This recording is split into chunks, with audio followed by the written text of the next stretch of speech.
नमस्कार दोस्तों, KP college के डिजिटल प्लेटफॉर्म में एक बार फिर से आपका स्वागत है। तो प्यारे बच्चों, आपको कल मैंने एक वीडियो दिया था 3-3.5 घंटे का, जिसके अंदर आपने अपने पॉलिटिकल साइंस के अंदर इकाई 1, 2, 3, 4 का जो है क्विक रिवीजन एकदम जो है दौरान कार्य किया था। उस वीडियो के अंदर आपने जो है छोटे छोटे रूप में जो भी महत्वपूर्ण प्रश्न थे पहली 4 इकाइयों के, उन प्रश्नों के बारे में हम लोगों ने चर्चा की थी। आज हम जो बात करते हैं इकाई 5 के बारे में। इकाई 5 जो है, जिसका नाम है लोकतंत्र की अवधारणा, अर्थ, गुण एवं दोष, मॉन्टेस्क्यू का शक्ति पृथक्करण सिद्धांत। अब इनमें से क्या प्रश्न बन सकते हैं? तो लोकतंत्र का अर्थ से संबंधित छोटा प्रश्न बन सकता है, प्रत्यक्ष अप्रत्यक्ष से संबंधित छोटे प्रश्न बन सकते हैं, लोकतंत्र के गुण के ऊपर प्रश्न बन सकता है, लोकतंत्र के दोष के ऊपर प्रश्न बन सकता है, मॉन्टेस्क्यू का शक्ति पृथक्करण सिद्धांत क्या है, उसके तत्व बताइए, लक्षण बताइए, ये प्रश्न बन सकता है। और मॉन्टेस्क्यू के शक्ति पृथक्करण सिद्धांत की आलोचना के संबंध में एक प्रश्न बन सकता है। तो शुरुआत करते हैं डेमोक्रेसी। ज्यादा जो है इसके अंदर जो है चिंता करने की बात नहीं है, एकदम सामान्य सा अपना बिंदु है डेमोक्रेसी, लोकतंत्र। ठीक है, तो डेमोक्रेसी के बारे में सब लोग जानते हैं, क्योंकि हमारे भारत के अंदर डेमोक्रेसी है।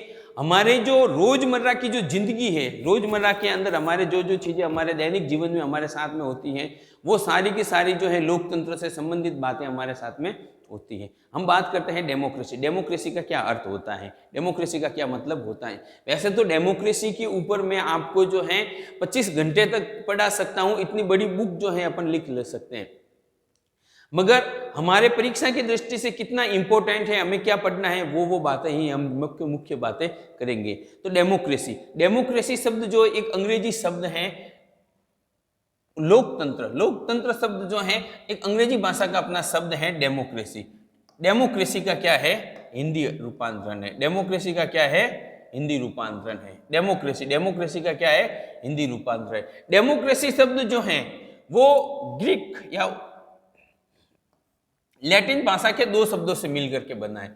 डेमोक्रेसी शब्द जो है वो लैटिन भाषा के 2 शब्दों से मिलकर बना है, डेमोस प्लस क्रेटिया। डेमोस का मतलब होता है डेमोस अर्थात जनता, और क्रेटिया का मतलब होता है शक्ति अथवा शासन।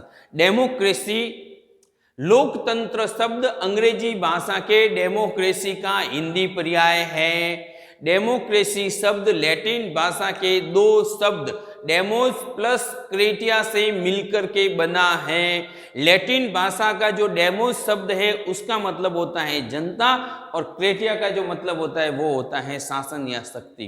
तो जनता, लोकतंत्र का अर्थ हो जाएगा जनता का शासन या जनता की शक्ति। जनता का शासन लोकतंत्र का अर्थ है, या जनता की शक्ति। लोकतंत्र 2 से बना है, जिसका अर्थ है लोगों का शासन। तो जो जनता की शक्ति होती है, जनता का जो शासन होता है, उनको क्या कहते हैं? अपन डेमोक्रेसी कहते हैं। जनता का शासन, जनता की शक्ति, डेमोक्रेसी है।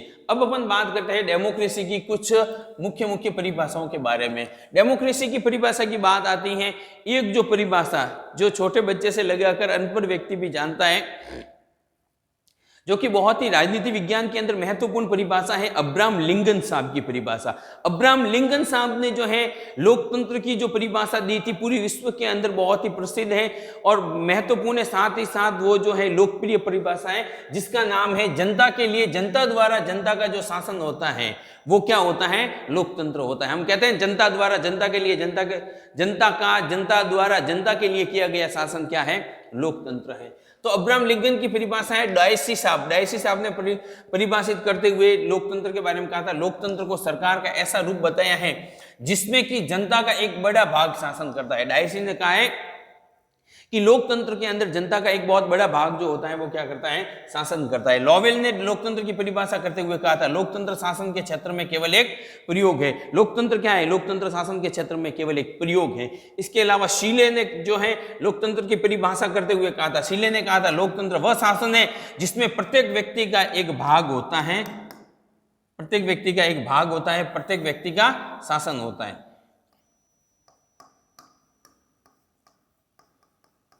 लोकतंत्र वह शासन है जिसके अंदर प्रत्येक व्यक्ति का एक भाग होता है। अगली जो परिभाषा है वो है ब्राइस की। ब्राइस ने लोकतंत्र की परिभाषा करते हुए कहा था, लोकतंत्र शासन का वह प्रकार है जिसमें राज्य के शासन की शक्ति किसी विशेष वर्ग या वर्गों में निहित न होकर संपूर्ण जन समूह में निहित होती है। ब्राइस ने कहा था कि लोकतंत्र के अंदर शासन करने की जो शक्ति होती है किसी एक वर्ग के अंदर या एक व्यक्ति के अंदर नहीं होती है, बल्कि संपूर्ण जनता के अंदर जो होती है वो शक्ति क्या होती है, निहित होती है। लोकतंत्र को के जो है हम दो प्रकार मानते हैं। लोकतंत्र का जो अर्थ है वैसे हम कहते हैं जनता की शक्ति या जनता का शासन, ऐसी शासन व्यवस्था जिसके अंदर जनता क्या करती है, शासन करती है। तो लोकतंत्र जनता किस प्रकार से शासन करती है, जनता का शासन किस प्रकार से होता है, उसको जो है बड़े बड़े रूप में दो भागों में बांटा जाता है। एक तो होता है प्रत्यक्ष लोकतंत्र, एक होता है अप्रत्यक्ष लोकतंत्र। तो अगर लोकतंत्र के प्रकार आ जाए कि प्रत्यक्ष लोकतंत्र क्या होता है, अप्रत्यक्ष लोकतंत्र क्या होता है, अप्रत्यक्ष लोकतंत्र को ही प्रतिनिधियात्मक लोकतंत्र कहा जाता है। तो उनके बारे में थोड़ा सा देख लो। देखो प्रत्यक्ष लोकतंत्र, सबसे पहले बात करते हैं प्रत्यक्ष लोकतंत्र। ऐसा शासन जिसके अंदर जनता स्वयं शासन करती हो। जनता क्या करती हो, स्वयं शासन करती हो। जो भी कानून बनाना, कानून लागू करना, कानून से संबंधित जो कार्य हैं, जो भी प्रस्ताव पास करना, अध्यादेश पास करना या योजनाएं बनाने का जो कार्य है वो जनता स्वयं करती है, तो उसको प्रत्यक्ष लोकतंत्र कहते हैं। क्या विश्व के अंदर कहीं पे, अब आप कहेंगे सर पूरे देश की जनता क्या संसद का सदस्य होती है, क्या सारे लोग मंत्री होते हैं, ऐसी भी क्या व्यवस्था हो सकती है? तो दुनिया के अंदर एक स्विट्जरलैंड एक ऐसा देश है जहां पर प्रत्यक्ष लोकतंत्र है। वहां के संविधान के द्वारा जो है प्रत्यक्ष लोकतंत्र है और वहां पे जो है राज्य की जो सारी की सारी जनता होती है वो प्रत्यक्ष रूप में क्या करती है, शासन कार्य के अंदर भाग लेती है। स्विट्जरलैंड के अंदर जो 6 कैंटन है, उन 6 कैंटनों के अंदर ये व्यवस्था है। इसके अलावा हम देखते हैं कि हमारे जो स्थानीय निकाय होते हैं, ग्राम पंचायत, पंचायत समिति, इसके अलावा नगर पालिका वगैरह, उनके अंदर भी वार्ड सभा, ग्राम सभा, उनके अंदर भी क्या होता है, उनके अंदर भी जो है प्रत्यक्ष लोकतंत्र होता है। हम देखते हैं ग्राम सभा, ग्राम पंचायत, वार्ड सभा की जो मीटिंग होती है उसके अंदर सारे सब लोग जो होते हैं वो उनके क्या होते हैं, सदस्य होते हैं, और सारे लोग एक ही जाजम पर बैठ करके क्या करते हैं, शासन करने का कार्य करते हैं। और जो है जो भी निर्णय लेना है, क्या करना है क्या नहीं करना है, उस प्रकार पे बात करते हैं, चर्चा करते हैं और शासन से संबंधित कार्य करते हैं। उनके विपरीत होता है अप्रत्यक्ष लोकतंत्र। देखो क्या होता है, राज्य की जनसंख्या ज्यादा होती है, क्षेत्रफल बड़ा होता है, तो इतने बड़े क्षेत्रफल के अंदर, इतनी बड़ी जनसंख्या के अंदर क्या होता है कि प्रत्यक्ष लोकतंत्र है वो संभव नहीं है। सारे के सारे लोगों को जो है एक ही जाजम पर बिठा करके, एक ही मंच पर खड़ा करके, एक ही मंच पे बिठा के जो है कार्य करना संभव नहीं है। इस वजह से क्या करते हैं कि जनसंख्या का कुछ भाग मिल करके अपना अपना एक प्रतिनिधि चुन लेता है। अप्रत्यक्ष लोकतंत्र के अंदर क्या होता है कि जनता अपना प्रतिनिधि चुन लेती है और वो प्रतिनिधि आगे जाकर के क्या करता है, शासन करता है। इसे क्या कहते हैं, अप्रत्यक्ष लोकतंत्र कहते हैं। इसे अप्रत्यक्ष लोकतंत्र या प्रतिनिधियात्मक लोकतंत्र भी कहते हैं। अब देखो प्रत्यक्ष लोकतंत्र, जब जनता प्रत्यक्ष रूप से शासन में भाग लेती है तो उसे प्रत्यक्ष लोकतंत्र कहते हैं। प्रत्यक्ष लोकतंत्र में जनता सार्वजनिक हित के मुद्दों पर प्रत्यक्ष रूप से अपना मत व्यक्त करती है। वर्तमान समय में यह व्यवस्था स्विट्जरलैंड के सब प्रमुख कैंटनों में एवं भारत में ग्राम पंचायत एवं नगर पालिका आदि स्थानीय संस्थाओं में देखी जाती है। तो ये तो थे प्रत्यक्ष लोकतंत्र। अप्रत्यक्ष लोकतंत्र क्या होता है, जब जनता अपने प्रतिनिधियों के माध्यम से शासन करती है। जैसे हम विधानसभा के अंदर एवं लोकसभा के अंदर अपने प्रतिनिधि को चुनते और वो प्रतिनिधि आगे जाकर के क्या करते हैं, शासन करते हैं। तो प्रतिनिधियों के माध्यम से जनता शासन करती है तो उसे अप्रत्यक्ष लोकतंत्र कहते हैं। अप्रत्यक्ष लोकतंत्र में राज्य की इच्छा जनता द्वारा प्रत्यक्ष रूप से व्यक्त नहीं की जाती, बल्कि उसके द्वारा चुने गए प्रतिनिधियों के माध्यम से व्यक्त की जाती है एवं जनता द्वारा चुने हुए प्रतिनिधि शासन करते हैं। जो जनता की इच्छा होती है जनता स्वयं प्रकट नहीं करती, बल्कि उनके द्वारा जो चुने हुए प्रतिनिधि होते हैं वो प्रतिनिधि, उनके जो प्रतिनिधि होते हैं वो जनता की इच्छा को व्यक्त करते हैं। भारत सहित क्षेत्र एवं जनसंख्या के बड़े देशों में यह व्यवस्था विद्यमान है। यानी कि जिनकी ऐसे राज्य, जिन राज्यों की जनसंख्या ज्यादा है, क्षेत्रफल बड़ा है, उन राज्यों के अंदर अमूमन जो है अप्रत्यक्ष लोकतंत्र ही देखने को मिलता है। अप्रत्यक्ष लोकतंत्र को प्रतिनिधियात्मक लोकतंत्र कहते हैं। बहुत ही महत्वपूर्ण लाइन है। अप्रत्यक्ष लोकतंत्र जो होता है उसको क्या कहते हैं, प्रतिनिधियात्मक लोकतंत्र कहते हैं। प्रतिनिधियात्मक लोकतंत्र से तात्पर्य है हम अपने प्रतिनिधि चुनते हैं तो वो क्या होता है, प्रतिनिधियात्मक लोकतंत्र होते हैं। बात करते हैं लोकतंत्र की प्रमुख विशेषताएं। तो लोकतंत्रात्मक शासन की विशेषताएं कौन कौन सी है? तो लोकतंत्रात्मक शासन की प्रमुख विशेषताएं, पहला है आदर्शों एवं मूल्यों पर आधारित शासन। लोकतंत्रात्मक शासन प्रणाली जो होती है वो आदर्शों और मूल्यों पर आधारित शासन प्रणाली होती है, क्योंकि जनता जो है अपने जिन प्रतिनिधियों को चुनती है, अक्सर देखा जाता है ईमानदार और नैतिक रूप से अच्छे, और जो अच्छे नेता होते हैं उनको ही चुनती है। और वो जो है नेता होते हैं वो चुनने के बाद में अपने आदर्शों और मूल्यों पर जो है तटस्थ मूल्यों पर जो है अड़े रहते हैं, और जो है एक अच्छी शासन व्यवस्था करते हैं, लोक कल्याण के लिए जो है कार्य करते हैं। इसलिए जनता के द्वारा जो चुनी हुई सरकार होती है उनको आदर्शों वाली, मूल्यों वाली सरकार कहा जाता है। इसलिए कहा जाता है कि लोकतंत्रात्मक शासन प्रणाली जो होती है वो आदर्शों और मूल्यों पर आधारित अच्छी शासन प्रणाली होती है। लोकतंत्र के अंदर न्यायपालिका के प्रति सम्मान होता है। अक्सर देखा जाता है कि लोकतंत्रात्मक शासन वाले राज्यों के अंदर न्यायपालिका जो होती है वो कार्यपालिका एवं व्यवस्थापिका से स्वतंत्र होती हैं। कार्यपालिका और व्यवस्थापिका से क्या होती हैं? स्वतंत्र होती हैं। न्यायपालिका जो है अपनी मर्जी से कार्य करती हैं, उनके कार्यों में जो है कोई इंटरफेयर नहीं करता है। न्यायपालिका के जो न्यायाधीश होते हैं वो भी उच्च शिक्षित और उच्च योग्यताधारी क्वालिफाइड पर्सन होते हैं, अनुभवी व्यक्ति होते हैं। इस वजह से देखा जाता है कि लोकतंत्र के अंदर न्यायपालिका जो है को सम्मान की दृष्टि से जो है देखा जाता है। न्यायपालिका जो होती है वो क्या होती है? संविधान का और राज्य के लोगों का जो है संरक्षक के रूप में क्या करती हैं?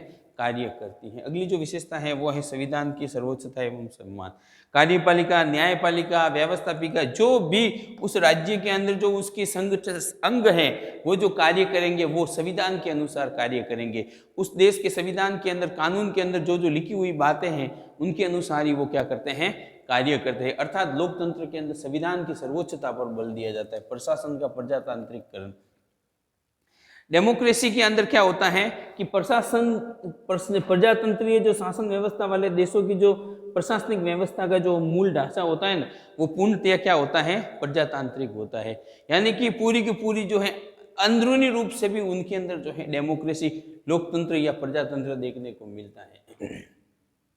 लोकतंत्रात्मक शासन वाले जो राज्य होते हैं उनकी जो शासन व्यवस्था होती है, वहाँ की जो सरकारें होती हैं, उस शासन व्यवस्था का जो प्रमुख उद्देश्य होता है वो क्या होता है? जन कल्याण प्रमुख उद्देश्य होता है। इस प्रकार की जो शासन व्यवस्थाएं होती हैं वो जन कल्याण के लिए क्या करती हैं? कार्य करती हैं। प्रजातंत्रीय देशों में प्रशासन द्वारा जो भी नीतियां बनाई जाती हैं उसका प्रमुख उद्देश्य सामान्य व्यक्ति का जन कल्याण ही होता है। अतः उन प्रजातांत्रिक प्रशासक अधिक से अधिक जन कल्याण के लिए कार्य करता है।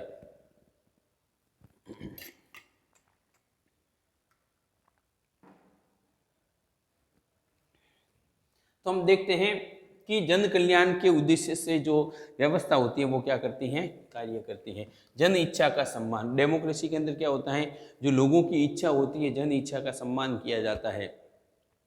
कोई भी कानून या प्रस्ताव, अध्यादेश स्वीकार हो जाता है, उसके बाद में देखा जाता है कि अगर लोग हड़ताल कर रहे हैं, उसका विरोध करते हैं, तो सरकार अक्सर उनको क्या करती है? बदल देती है, पलट देती है। इस प्रकार के जन इच्छा का जो है सम्मान किया जाता है। व्यवस्थापिका के प्रति उत्तरदायित्व होते हैं।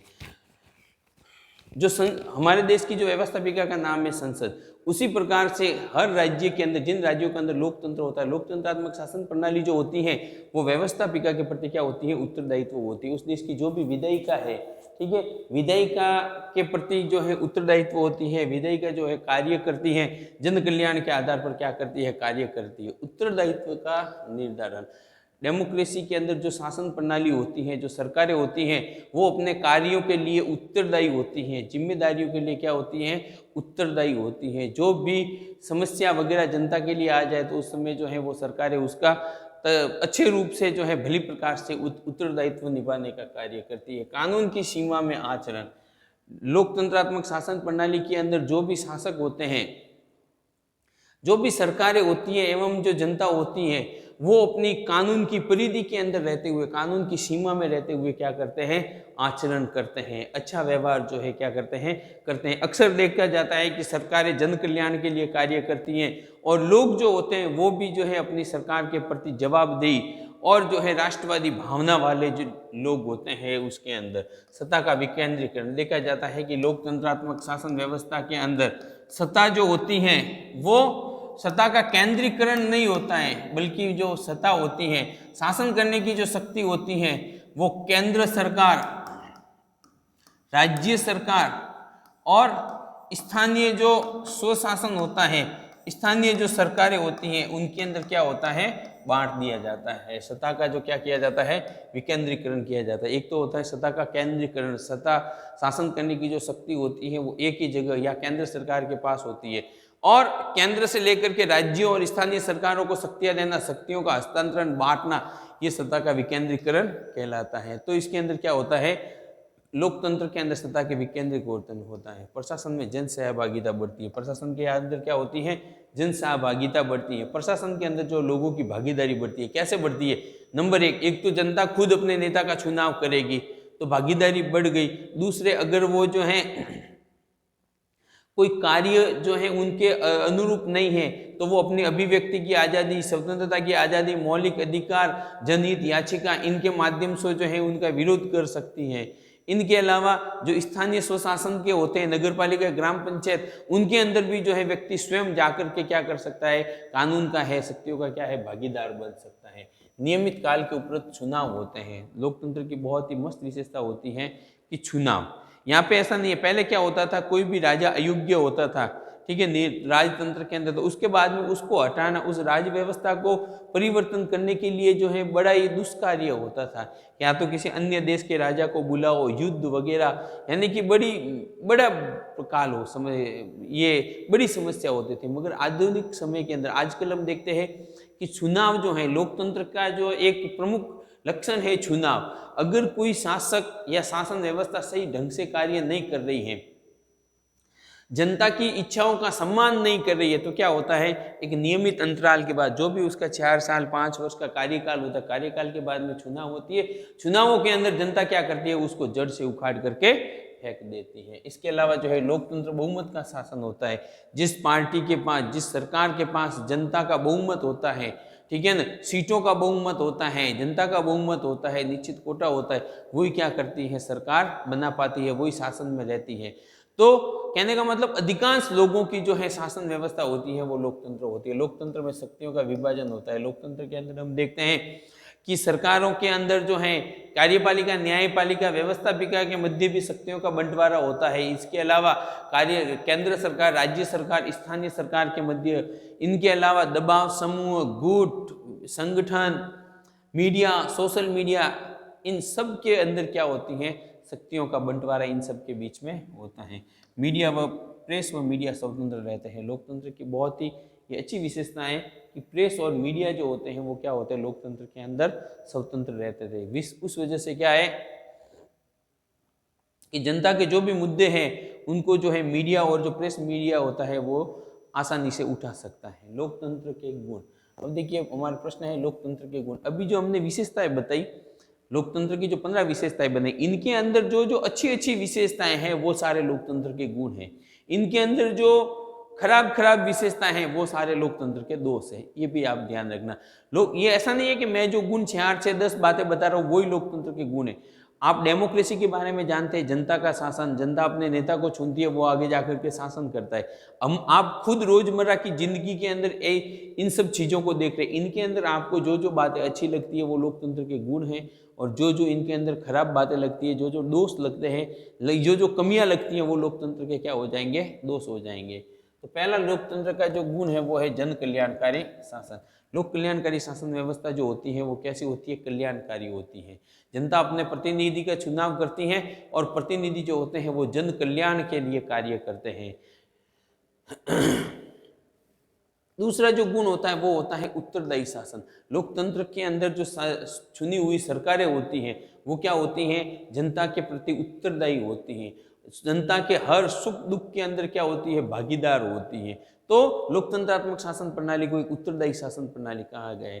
स्वतंत्रता तथा समानता पर आधारित होती है। लोकतंत्र की एक महत्वपूर्ण विशेषता होती है मौलिक अधिकार, और उन मौलिक अधिकारों के अंदर जो है स्वतंत्रता और समानता जो है लोगों को प्रदान की जाती है। स्वतंत्रता और समानता लोकतंत्र का एक महत्वपूर्ण गुण है। स्वतंत्रता और समानता पर आधारित जो व्यवस्था होती है वो लोकतंत्रात्मक शासन व्यवस्था होती है। जनता का नैतिक उत्थान, लोकतंत्र के अंदर जो है जनता के आर्थिक और सामाजिक उत्थान के साथ साथ सरकारें उनके नैतिक उत्थान के लिए भी कार्य करती है। जनता का नैतिक उत्थान भी होता है, लोगों के अंदर राष्ट्रवाद की जो भावना है वो बढ़ती है, लोग जो है अपने नेता के प्रति जो है सम्मान करते हैं, उनसे स्नेह भाव रखते हैं। लोकतंत्रात्मक शासन प्रणाली जो होती है स्वतंत्रता, समानता और बंधुत्व प्रेम पर आधारित होती है। इन्हीं बातों के आधार पर फ्रांस की क्रांति हुई थी, स्वतंत्रता, समानता और बंधुत्व के आधार पर। और ये स्वतंत्रता और समानता और जो बंधुत्व है ये लोकतंत्र की भी क्या है, एक गुण है। शासन सत्ता पर जनता का अधिकार, जो भी सत्ता होती है उस पर किसका अधिकार होता है, जनता का अधिकार होता है। और जनता अपने प्रतिनिधियों के माध्यम से क्या करती है, शासन करती है। इनके अलावा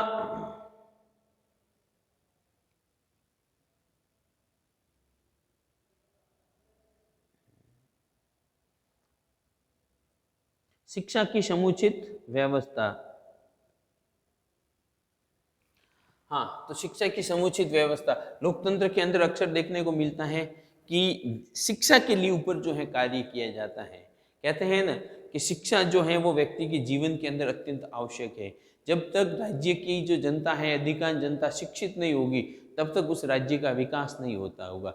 इसी बात को ध्यान में रखते हुए लोकतंत्रात्मक सरकारें जो होती हैं वो अपने राज्य के अंदर जो है शिक्षा व्यवस्था पर क्या करती हैं, बल देती है। शिक्षित अधिकांश 100% शिक्षित जो सरकार जो है 100% शिक्षा का जो है टारगेट रख करके कार्य करती है। तकनीकी शिक्षा, विज्ञान की, इस प्रकार की अन्य जो शिक्षा है वो भी जो है उनको लोगों को शिक्षा प्रदान की जाती है।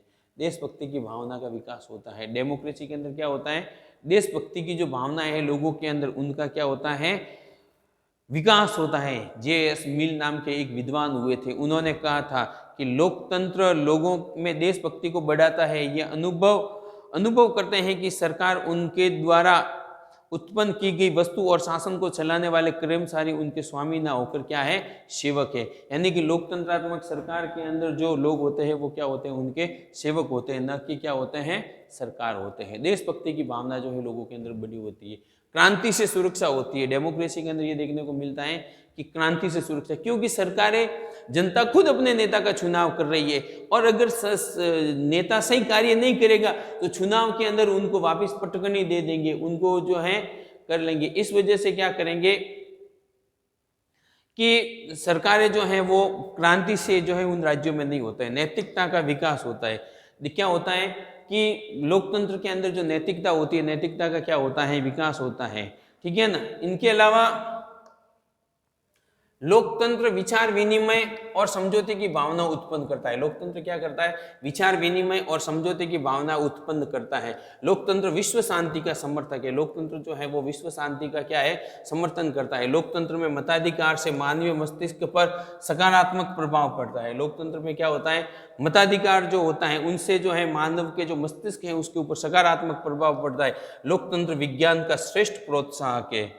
साइंस का जो विकास होता है, साइंस की जो, विज्ञान की जो उन्नति होती है वो लोकतंत्र के अंदर होती है। एक स्वतंत्र समाज में वैज्ञानिक विकास की बहुत अधिक संभावना है मयो के अनुसार। मयो ने जो है इस प्रकार की बातें बताई है। अब हम बात करते हैं लोकतंत्र के दोष क्या होते हैं। तो लोकतंत्र के दोष के ऊपर बताते हुए निम्न प्रकार से जो है लोकतंत्र की आलोचना की जाती है। लोकतंत्र की आलोचना करते हुए तो लोकतंत्र के दोष कौन कौन से होते हैं, तो बहुत सारे विद्वानों ने लोकतंत्र के जो दोष हैं वो बताए। सबसे पहला जो दोष बताया वो बर्क ने बताया। बर्क ने लोकतंत्र की आलोचना करते हुए कहा कि लोकतंत्र संसार की सबसे अधिक बेशर्मी की सरकार है। सब दुनिया के अंदर सबसे जो बेशर्म सरकार है उसके अंदर उस बर्क ने लोकतंत्र को शामिल किया है। लॉस्की ने कहा है कि लोकतंत्र में प्रजातंत्र और पूंजीवाद का गठबंधन हो जाता है, जिसमें पूंजीवाद को अधिक महत्व मिलता है। डेमोक्रेसी के अंदर क्या होता है, पूंजीवाद और लोकतंत्र, इनमें गठबंधन होता है और पूंजीवाद जो है उनको अधिक महत्व मिलता है। हमारे भारत जैसे देशों में भी कहते हैं ये अभी मोदी जी की सरकार नहीं है, अंबानी और अडानी की सरकार है। ये बात जो है लॉस की भी मानता था, लेकिन ने क्या कहा था, लोकतंत्र का सबसे बड़ा खतरा यह है कि ये जनता के निर्धनतम और अयोग्यतम व्यक्तियों का शासन होता है। यानी कि जनता के अंदर जो कमजोर व्यक्ति होते हैं, अयोग्य व्यक्ति होते हैं, वो शासन के अंदर चुन करके आ जाते हैं। फांसीवादियों ने लोकतंत्र की आलोचना करते हुए कहा था कि लोकतंत्र शासन प्रणाली एक ही भद्दी, दुर्बल, नष्ट प्राय एवं समय के प्रतिकूल सरकार होती है। जनता के द्वारा जो चुनी हुई सरकार होती है, फांसीवादियों ने क्या कहा, भद्दी, दुर्बल, नष्ट प्राय और नष्ट होने वाली सरकार होती है। ये जो विचार थे लोकतंत्र के बारे में, ये उनके मुसोलिनी के विचार थे। तो लोकतंत्र के प्रमुख दोष क्या है? इन विद्वानों ने तो लोकतंत्र की आलोचना की। अब लोकतंत्र के जो पहला दोष है वो है मूर्खों का शासन। लोकतंत्र जो होता है वो क्या होता है? मूर्खों का शासन होता है, ऐसा विद्वानों का कहना है। विद्वानों ने ये बात कहते हुए आलोचना की है कि जो मूर्ख व्यक्ति होते हैं, अयोग्य व्यक्ति होते हैं, वो क्या होते हैं, झूठ बोल करके, चालाकी से, छलावा करके चुन करके आ जाते हैं और फिर वो जो है अच्छे से कार्य नहीं कर पाते और जनता का क्या करते हैं, शोषण करते हैं और जो है जनता का विकास जो है सही ढंग से नहीं कर पाते हैं। बहुमत द्वारा अल्पमत के शोषण का भय। जिन लोगों को बहुमत मिलता है सरकार के अंदर, वो फिर क्या होते हैं, सरकार के अंदर जो अल्पमत वाले लोग होते हैं उनका शोषण करते हैं। अकुशल तथा भ्रष्ट शासन। लोकतंत्र के अंदर जो शासन व्यवस्था होती है वो अकुशल होती है तथा भ्रष्ट होती है। उत्तरदायित्व का अभाव। लोकतंत्र के अंदर उत्तरदायित्व का जो है अभाव पाया जाए। अपव्ययी शासन। लोकतंत्र के अंदर अक्सर देखने को मिलता है कि शासन व्यवस्था जो होती है वो अपव्ययी होती है। अल्पमत का अत्याचार। जिनके पास अल्पमत है, कम मत है, उन लोगों का जो है अत्याचार होने की लोकतंत्र के अंदर संभावना रहती है। नैतिक पतन। जो नेता वगैरह होते हैं उनका नैतिक पतन होता है। हम भारत जैसे राज्यों में देखते हैं कि अक्सर जो नेता होते हैं, कभी किसी का कोई वीडियो वायरल हो जाता है, किसी कोई जेल जाकर के आया हुआ है, किसी के ऊपर भ्रष्टाचार के आरोप लगे हुए, इस प्रकार से नैतिक रूप से उनका क्या होता है, पतन होता है। इसके अलावा हम देखते हैं अयोग्य व्यक्ति निर्वाचित हो जाते हैं। हम इसके अंदर देखते हैं कि अयोग्य व्यक्ति जो होते हैं वो क्या होते हैं, निर्वाचित हो जाते हैं। दल प्रणाली का अहितकर प्रभाव पड़ता है। जो दल प्रणाली होती है, पार्टीबाजी होती है, उसका भी जो है गलत प्रभाव इसके ऊपर पड़ता है। ये राजनीतिक दल ये केंद्र प्रकार शासन शक्ति प्राप्त करना ही अपने लक्ष्य निर्धारित कर लेते हैं। जो राजनीतिक पार्टियां होती है वो जैसे तैसे करके शक्ति प्राप्त करना, चुनाव के अंदर जीतना, सरकार के अंदर बने रहने की कोशिश करते हैं। लोकतंत्र में मतदाता में जनता उदासीन रहती है। कहते हैं कि गंदी सरकार ने, राजनीति गंदी चीज है, हमें राजनीति से क्या लेना देना, इस प्रकार की बातें जो है जनता करती है। जनता जो होती है वो क्या होती है, उदासीन रहती है। बात करते हैं शक्ति पृथक्करण। शक्ति पृथक्करण किसे कहते हैं? ध्यान रहे, हमारे सिलेबस के अंदर जो शक्ति पृथक्करण है वो है मोंटेस्क्यू का शक्ति पृथक्करण सिद्धांत। हमारे सिलेबस में क्या है, मोंटेस्क्यू का शक्ति पृथक्करण सिद्धांत। मोंटेस्क्यू का जो शक्ति पृथक्करण सिद्धांत है, शक्ति पृथक्करण का अर्थ क्या होता है? शक्ति पृथक्करण का जो अर्थ है, ये शक्ति पृथक्करण के बारे में बताने वाले विद्वान कौन कौन है? पहले शक्ति पृथक्करण अर्थ देख लेते हैं। सरकार की जो 3 शक्तियां होती हैं, ठीक है ना, सरकार के जो तीनों अंग होते हैं,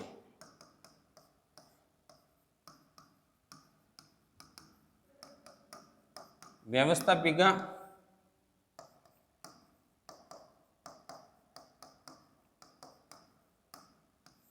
कार्यपालिका,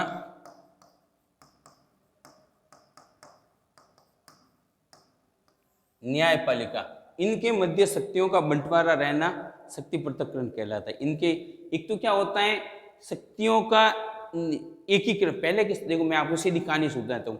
पहले के समय में अधिकांश राज्यों के अंदर क्या होता था, निरंकुश राजतंत्र। उसमें से एक राज्य था, फ्रांस भी था। उसके अंदर क्या होता था, कानून बनाना, शासन करना और दंड देना, ये सारी की सारी शक्तियाँ किसके पास होती थी, एक व्यक्ति के पास। और वो कौन होता था, अक्सर निरंकुश होता था। तो फ्रांस के अंदर मोंटेस्क्यू के काल में लुई 14वें का राज था। वो कहता था मैं ही राज्य हूँ और राज्य की इच्छा है वो क्या है, कानून है। इस प्रकार से हम देखते हैं पहले के समय में अधिकांश राज्यों के अंदर निरंकुश राजतंत्र था। उस निरंकुश राजतंत्र के अंदर कार्यपालिका, न्यायपालिका और व्यवस्थापिका, ये तीनों जो शक्तियां होती थी वो किसी एक ही व्यक्ति या एक व्यक्ति समुदाय के पास होती थी। उनकी तुलना में इंग्लैंड जैसे राज्यों के अंदर कई राज्य ऐसे होते थे, उनके अंदर ये व्यवस्थापिका, कार्यपालिका, न्यायपालिका, जिनके अंदर इनका काम होता है, जैसे कानून का, व्यवस्थापिका का काम है निर्माण करना। ये क्या करती है? कानून का निर्माण करती है। कार्यपालिका क्या करती है? शासन करती है। ये क्या करती है? दंड देती है। यानी कानून का निर्माण करना, शासन करना और दंड देने की जो शक्ति होती है वो क्या होती है? अलग अलग लोगों के पास, अलग अलग समुदायों या संगठन के पास होती है। ये जो शक्ति होती है ना, कि व्यवस्थापिका, कार्यपालिका, न्यायपालिका के बीच में क्रमशः शक्तियों का विभाजन या शासन, कानून का निर्माण करना, शासन करना और दंड देने की शक्तियां अलग अलग संगठनों के पास, अलग अलग समुदायों के पास, इसे शक्ति पृथक्करण कहा जाता है। इसे क्या कहा जाता है? शक्ति पृथक्करण। सरकार की तीन शक्तियां, व्यवस्थापिका, कार्यपालिका, न्यायपालिका, अलग अलग कार्य करने की स्वतंत्रता का नाम शक्ति पृथक्करण सिद्धांत है। विद्वानों का मत है कि सरकार की ये तीनों शक्तियां अलग अलग हाथों में रहने से जनता के हितों की सुरक्षा होगी। इस प्रकार शक्ति पृथक्करण सिद्धांत के अनुसार व्यवस्थापिका, कार्यपालिका तथा न्यायपालिका एक दूसरे के कार्यों में हस्तक्षेप नहीं करती है। कार्यपालिका, न्यायपालिका, व्यवस्थापिका के मध्य क्रमशः शक्तियों का बंटवारा शक्ति पृथक्करण है। कानून का निर्माण करने वाली, शासन करने वाली और दंड देने वाली समुदाय अलग अलग होंगे, संघ अलग अलग होंगे, वो शक्ति पृथक्करण है। शक्ति पृथक्करण की परिभाषा गैटिक ने क्या परिभाषा दी? ये सिद्धांत के शासन के विभिन्न कार्य व्यक्तियों की विभिन्न संस्थाओं द्वारा किए जाने चाहिए। प्रत्येक विभाग दूसरे विभागों में हस्तक्षेप किए बिना अपने कार्य क्षेत्र तक ही सीमित रहे और अपने क्षेत्र में पूर्णतया स्वतंत्र रहे, शक्ति पृथक्करण का सिद्धांत कहा जाता है। इकबाल नारायण ने इसका कहा है कि राज शक्ति की अभिव्यक्ति तथा प्रयोग तीनों रूपों में स्वतंत्रता पूर्वक हो। व्यवस्थापन, कार्यपालन तथा न्याय, इन तीनों से संबंधित शक्तियां पृथक पृथक के हाथों में रहे। इनसे संबंधित विभाग अपने अपने क्षेत्र में पूर्ण स्वतंत्र होता था। इसे कोई भी एक दूसरे विभाग की शक्ति तथा उसके अधिकारों में हस्तक्षेप न करे। इस सिद्धांत को राज शक्ति के पृथक्करण का सिद्धांत कहते हैं। अब देखो क्या होता है फ्रांस के अंदर। अब हम बात करते हैं मोंटेस्क्यू द्वारा प्रतिपादित शक्ति पृथक्करण का सिद्धांत। फ्रांस के अंदर जो था वो क्या था? निरंकुश राजतंत्र। फ्रांस के अंदर क्या था? राजतंत्र। उसके अंदर क्या था? ये अभी हमने जो बात की ना कि ये व्यवस्थापिका, कार्यपालिका, न्यायपालिका, कानून का निर्माण, शासन और दंड, ये जो शक्ति थी वो एक ही व्यक्ति के पास थी। वो था लुई 14वां। वो कौन था? लुई 14वां। और लुई 14वां अक्सर कहा था, क्या करता था कि मैं ही राज्य हूं। क्या कहता था?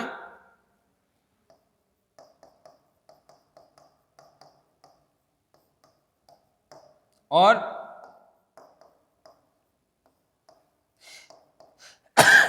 सॉरी,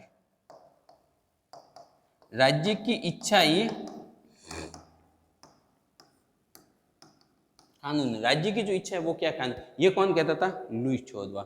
क्या होता है 1726 के लगभग फ्रांस का प्रसिद्ध विचारक, राजनीति विज्ञान का प्रसिद्ध विद्वान मोंटेस्क्यू इंग्लैंड की यात्रा करने के लिए जाता है। इंग्लैंड गया तो उसने वहां पे देखा कि वहां पर कार्यपालिका, न्यायपालिका और व्यवस्थापिका की जो शक्तियां हैं वो तीन अलग अलग भागों में बटी हुई है। वो जो है तीनों अलग अलग वर्ग है उनको करने वाले। वहां पे उसको उनको ये लगा कि कार्यपालिका, व्यवस्थापिका और न्यायपालिका की शक्तियां अलग अलग हाथों में होने से क्या होती है कि सरकार जो होती है वो अच्छे से कार्य करती है। सरकार जो है अच्छे से कार्य करती है, लोगों का भला होता है, लोगों के हितों में होती है। तो फिर वो जब इंग्लैंड से लौट करके फ्रांस आया 1726 में, तो वहां पर आकर उसने अपनी एक किताब लिखी द स्पिरिट ऑफ लॉज, और उसके अंदर जो है उसने शक्ति पृथक्करण का सिद्धांत दिया।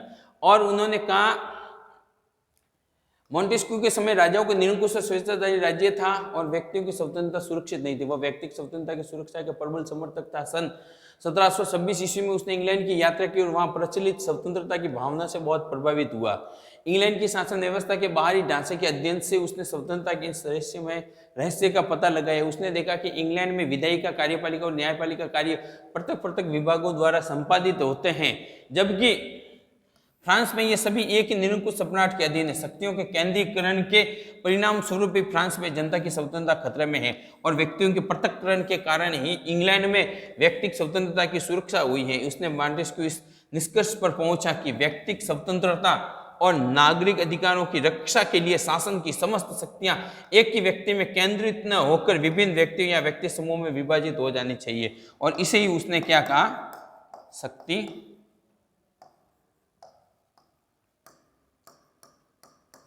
पृथक्करण। कहने का मतलब यही है। शक्ति पृथक्करण सिद्धांत किसने दिया? अपने सिलेबस के अनुसार मॉन्टेस्क्यू ने दिया। मॉन्टेस्क्यू फ्रांस का था। मॉन्टेस्क्यू की किताब का नाम द स्पिरिट ऑफ लॉज है। मॉन्टेस्क्यू फ्रांस के अंदर निरंकुश शासन था लुई 14वें का। वो कहता था मैं ही राज्य हूँ, राज्य की इच्छा ही कानून है। 1726 में मॉन्टेस्क्यू इंग्लैंड गया। मॉन्टेस्क्यू ने देखा वहां पर क्या है, वहां पे निरंकुश, वहां पे कार्यपालिका, न्यायपालिका और व्यवस्थापिका तीनों की शक्तियां अलग अलग है, अलग अलग लोगों के हाथों में। इस वजह से वहां की जनता सुखी है, वहां की जनता को जो है अधिक अधिकार मिले हुए। वो भी फ्रांस आया और उन्होंने ये सिद्धांत दिया कि फ्रांस के अंदर भी ऐसा होना चाहिए। अब उसने जो है शक्ति पृथक्करण सिद्धांत का महत्व या ज्ञान गुण क्या है? व्यक्तिक स्वतंत्रता की रक्षा। शक्ति पृथक्करण सिद्धांत, अगर शक्तियां अलग अलग हाथों में होगी तो क्या होगा? व्यक्ति की स्वतंत्रता की रक्षा होगी। अगर एक सरकार का एक अंग व्यक्ति के साथ में जो है शोषण करेगा तो दूसरा उसको बचाएगा। निष्पक्षता की गारंटी क्या होगा? टैक्स कितना देना, उसका नियम बनाने वाला, टैक्स लेने वाला, टैक्स नहीं देने पर दंड देने वाले अलग अलग व्यक्ति होंगे। तो जो भी कार्य होंगे वो निष्पक्ष रूप से होंगे। कानूनों का निर्माण लोक कल्याण के आधार पर, ऐसी शासन व्यवस्था के अंदर जो कानूनों का निर्माण होगा वो लोक कल्याण के आधार पर होगा। जनता के हितों को और कल्याण को ध्यान में रखते हुए जो है कानून बनेंगे। प्रशासनिक कुशलता में वृद्धि होगी। ऐसे राज्यों के अंदर जो प्रशासनिक कुशलता है उसके अंदर वृद्धि होगी। शासन का प्रत्येक अंग अधिक उत्तरदायी होगा। शासन का जो प्रत्येक अंग होगा वो क्या होगा? अधिक उत्तरदायी होगा और अपने कार्य उत्तरदायित्व पूर्ण करेगा। शक्ति पृथक्करण सिद्धांत के दोष क्या है? कार्यपालिका के उत्तरदायित्व में कमी आएगी, अंगों के पारस्परिक सहयोग में कमी आएगी, शासन तंत्र जो है दुर्बल होगा, शक्ति विभाजन जो है वो अव्यवहारिक हो जाएगा, नागरिक स्वतंत्रता की गारंटी नहीं रहेगी। शासन की शक्ति पृथक पृथक भागों में बांट देने मात्र से नागरिक स्वतंत्रता की रक्षा की गारंटी नहीं हो जाती। तो ये कुछ क्या है? शक्ति पृथक्करण सिद्धांत के दोष है। इन दोषों को आप जो है आलोचना के अंदर भी जो है लिख सकते हैं। अब शक्ति पृथक्करण सिद्धांत की आलोचना क्या है? बार बार ये प्रश्न पूछा जाता है, शक्ति पृथक्करण सिद्धांत की आलोचना बताइए। पहली आलोचना है पूर्ण पृथक्करण संभव नहीं। कार्यपालिका, न्यायपालिका, व्यवस्थापिका के मध्य शक्तियों का जो है पूर्ण रूप से पृथक्करण करना जो है संभव नहीं है, क्योंकि ये जो शक्तियां होती हैं वो एक दूसरे के अंदर क्या होती है? बटी हुई रहती है। ठीक है, एक दूसरे के साथ में जुड़ी हुई रहती है, अतः पूर्ण पृथक्करण इनका नहीं कर सकते। इसके अलावा गतिरोध का डर, हम देखते हैं कि कार्यपालिका, न्यायपालिका, व्यवस्थापिका के मध्य क्या होगा? आपस में गतिरोध का डर रहेगा। आपस में एक दूसरे की ये कार्य मेरा है, ये मेरा है, शक्तियों को लेकर के आपस में गतिरोध रहेगा, आपस में तनाव रहेगा, जिनसे जो है अच्छा शासन नहीं होगा। ये सिद्धांत लोक कल्याणकारी राज्य के लिए अनुपयोगी है। एक जो लोक कल्याणकारी राज्य होता है उस राज्य के लिए ये जो सिद्धांत होता है वो अनुपयोगी होता है। वो जो है इस राज्य, वो इसके लिए जो है वो फायदेमंद नहीं रहता है। गलत उदाहरणों से प्रेरित सिद्धांत, देखो क्या हुआ? मॉन्टेस्क्यू इंग्लैंड गया। इंग्लैंड में जाकर उसने देखा कि वहां पर शक्तियों का विभाजन है, वहां पे शक्ति पृथक्करण है, इस वजह से जनता सुखी है। और ये उदाहरण देख उसने फ्रांस में भी दिया। ये उदाहरण बिल्कुल गलत है। इंग्लैंड के अंदर अगर जनता सुखी थी तो इसकी वजह यह थी वहाँ की कानून व्यवस्था, वहाँ की शासन व्यवस्था, वहाँ की न्यायपालिका, प्रेस और मीडिया की स्वतंत्रता, कई प्रकार की लोगों का नैतिक चरित्र, शासकों का नैतिक चरित्र, कई प्रकार के जो कार्य थे, सबसे मिलकर से जो जनता सुखी बनती है। स्वतंत्रता की रक्षा के लिए शक्ति पृथक्करण आवश्यक नहीं। कहने का मतलब यह है कि लोगों की जो स्वतंत्रता की रक्षा करने के लिए शक्ति पृथक्करण जरूरी ऐसा कोई नहीं है। लोगों की स्वतंत्रता की रक्षा करने के लिए, लोगों के फायदे के लिए, लोगों के हितों के लिए, लोगों को जो है रोजगार देना जरूरी है, लोगों को मौलिक अधिकार देना जरूरी है, लोगों की जो दैनिक आवश्यकताएं हैं उनको पूरा करना जरूरी है, लोगों को शिक्षा एवं स्वास्थ्य की सुविधाएं देना जरूरी है। ठीक है ना? एक जो है शक्तियों को सिर्फ बांट देने से क्या होगा? शक्तियों को सिर्फ बांट देने से जो है अच्छी शासन व्यवस्था स्थापित नहीं हो जाएगी। उनसे तो क्या होंगे? शोर छोर बहुत सारे जो है इकट्ठे हो सकते हैं। तो मॉन्टेस्क्यू की जो ये जो बात थी इसकी बहुत सारे विद्वानों ने क्या की है? आलोचना की है। तो मॉन्टेस्क्यू का शक्ति पृथक्करण सिद्धांत में से एक प्रश्न आएगा आएगा आएगा, 100% आएगा। छोटा आओ या बड़ा आओ, हर बार इसकी आलोचना वाला प्रश्न आता है। तो इसकी आलोचना और जो दोष है इनको आप अच्छे से याद करना, पॉइंटों को याद करना, और परीक्षा के अंदर एक भी प्रश्न मत छोड़ना, सारे प्रश्न करना। और मेरी तरफ से आपको परीक्षा की अग्रिम शुभकामनाएं। विजय भव।